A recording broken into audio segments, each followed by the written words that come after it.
Ayun, magandang tanghali at for today's vlog, nandito tayo ngayon sa lote ng ate ko. Pwede na!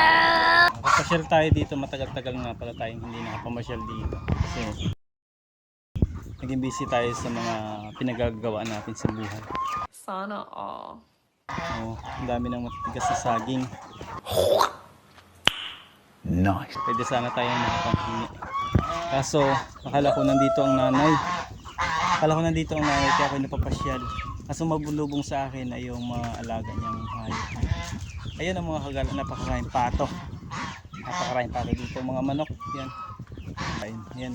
Akala siguro ng mga hayop din may dala akong pagkain. Parang may naamoy ako hindi maganda. Hindi ko kasi alam kung nakauwi na galing Kalapan yung aking nanay. Kaya ako napapasyal din akala ko nandito. Bola lang yan. Ayun, galing nangangalat yung kanyang mga buko dito. Ano, napakaraming buko. Maraming buko sa taas.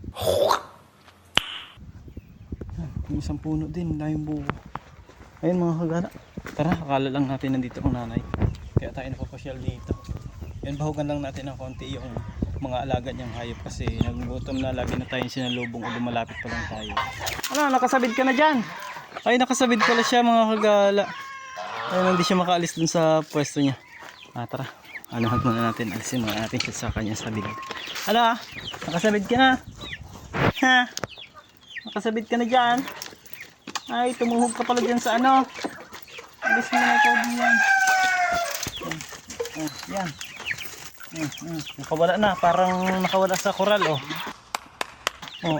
Yan.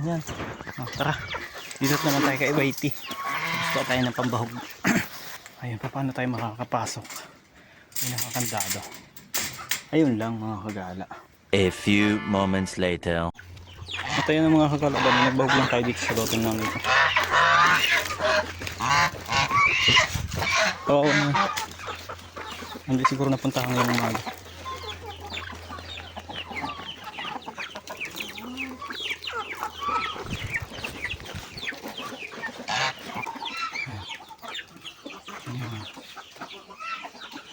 Bali wala nang laman yung mga piggery dito. Sa kanilang siguro ulit maglalaman pag ayun, mga manok. Tapos merong may liit dito. Lagyan na rin natin siya ng tubig. Yan. Taran!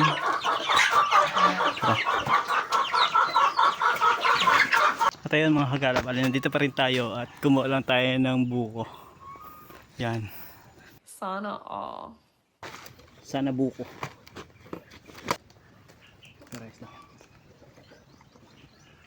Buko nga.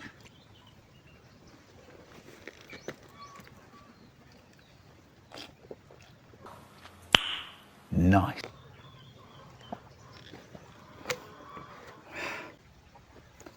Ganito lang yung mga kagala. Yan. Pinakakutsara niya.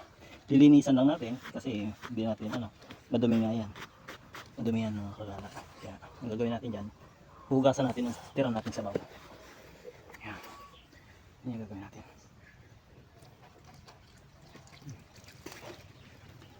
Ang gagawin natin, aalsan natin ang laman. Hindi ko na siya aalsan kasi malinis. Kaya tara, mukbangin na natin tong buko na to. Try. Sana, finish na. Sarap. Fresh buko mula sa puno ng niyog mga kagala. Gago! At ayun nga mga kagala, bali hindi pa rin tayo natatapos sa ating ginagawa dito sa lote at naglupas naman tayo ng niyog para bigay na pang alternative na pagkain ng ating pusa at mga aso. Kasi ramdam natin ang gutom nila. Tara. At kanina pa humihingi ng pagkain si Brownie dun sa kabilang dulo. Tara, biyak na natin. Pati si Mingming, paikot-ikot na lang sa akin. Gawin natin ay yung kayura na di una. Ayan ang gagawin natin. May pumuntahan pa naman nun. Nabahugan na kayo. Pumunta na doon, lakad na doon.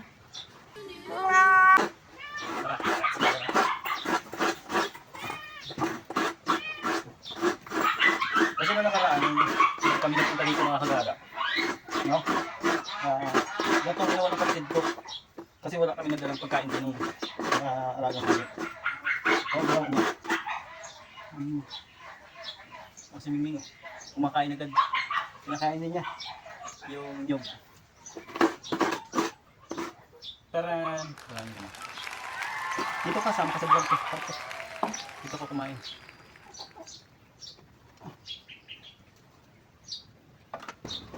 Yan si Mingming kumakain ng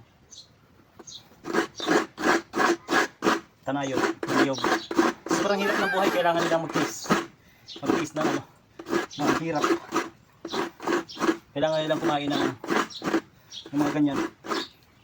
Ayan, ubusin mo yan ha. At babahugan ko muna si Biroy. Tsaka muna. Tara, bahugan na natin sila. Tara, let's go.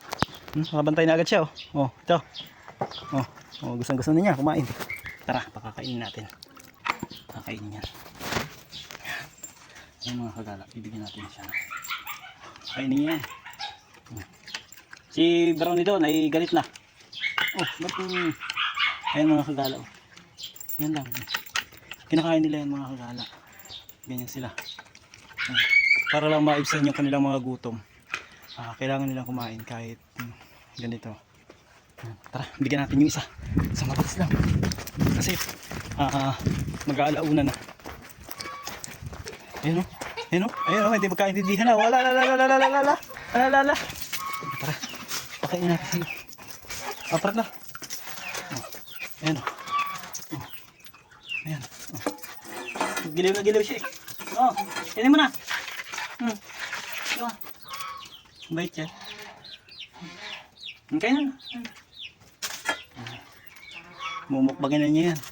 Nahiya lang sa atin kasi giliw na giliw siya. Ngayon lang daw tayo ulit nakapunta dito. Giliw na giliw sa atin. Tara mga kagala. Namiss din tayo ng aso. Kaya nakakainin na niya yan. Nahiya lang yan kanina. Ayan, kinakain na niya. Ayan mga kagala, tara. Let's go. Ayan, tara. Yan mga kagala, ingat kayo palagi. Maraming salamat sa walang sabang suporta. Peace out.